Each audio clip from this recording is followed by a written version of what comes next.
first objective for the Estonian company here is to push into a nearby village, looking for any enemy activity. Major Raigo Palmla briefs his men on the plan of action. His second platoon will move to the east of the village and take up a position in which they can watch over the area. Once they are placed, the first platoon will enter the village. We move into position. Overlooking the village is a small Afghan National Police outpost. The bullet holes in the walls and the spent bullet casings tell the story of fierce battles between the police and the Taliban here in recent weeks. Just before 2nd Platoon begin their patrol, some locals appear with some information. The locals are warning us that they know that we're coming. Obviously that means the Taliban knows we're coming as well. So we're going to patrol into the village and see what happens. We're not quite sure whether the Taliban are going to be there or not, because we've had a lot of artillery fire going on further west with the Royal Marines, so we're not sure if all the Taliban are caught up there or if they're going to be coming back here or not, but we'll see. As 2nd Platoon begins to move, the rest of the company intently survey the village, looking for any sign of enemy activity. Overhead, a British Apache helicopter slowly circles, using high-tech surveillance equipment to detect any sign of movement.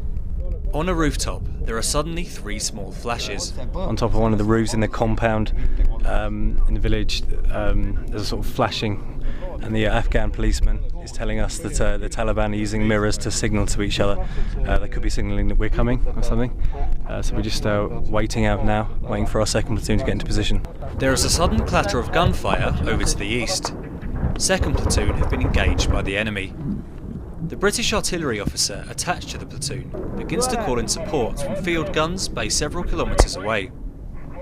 In addition to fire from the artillery, the Apache begins to engage enemy forces.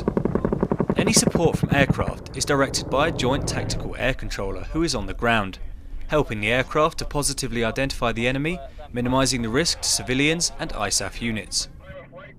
In the exchange, one Afghan policeman is injured. My 2nd Platoon is in contact in this area here. Enemy opened fire, small arms fire, against our APCs in this area here. Now 2nd Platoon fixing enemy in these positions here, and also one A and B injured, and our medics provided medical help, and now we are waiting medevac helicopter. It's not long before the familiar sound of a Chinook helicopter can be heard approaching. The injured policeman is placed aboard and is quickly taken away for treatment in the field hospital in nearby Camp Bastion. Meanwhile in the village, the enemy have fallen silent. 2nd Platoon are now in position, and it is time for the 1st Platoon to enter the village. All seems quiet as we approach down the main road. Then, without warning, Taliban fighters appear further up the road and begin to fire at us.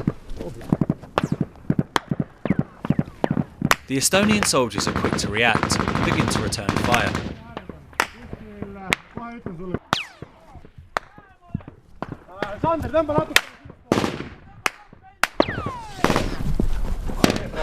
So as you see, the enemy has engaged us down the road. We're returning fire and attempting to move up towards them.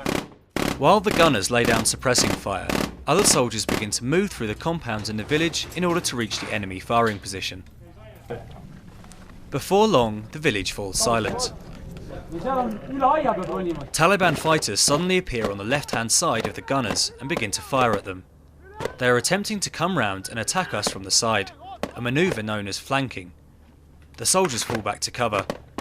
While running across the open street, the 1st Platoon medic, Tonis, is hit in the leg by a bullet. The wound is not severe and he is still able to walk, shaken but mobile. A platoon, numbering between 20 to 30 men, is not large enough to clear a village of this size. We therefore decide to pull back, in order to let air support engage the enemy with precision-guided munitions directed by the JTAC, who make sure there are no civilians in the vicinity. Despite coming under a withering hail of fire, nobody is hit as we extract out of the village.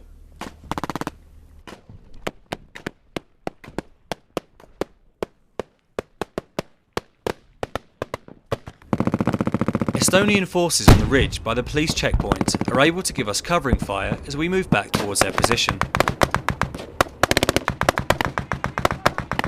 After several hundred metres of running, the platoon makes it back to the ridge.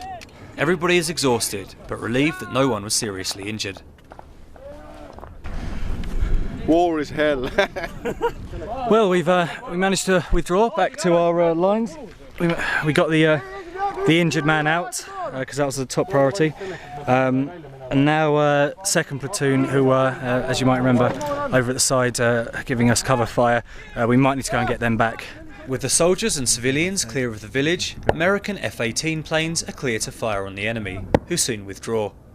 Second platoon able to make their own way back to us. The soldiers refill their magazines, and a helicopter is called to pick up the wounded man. Under covering fire provided by the armoured personnel carriers, an American Black Hawk is able to land and take the man to Camp Bastion.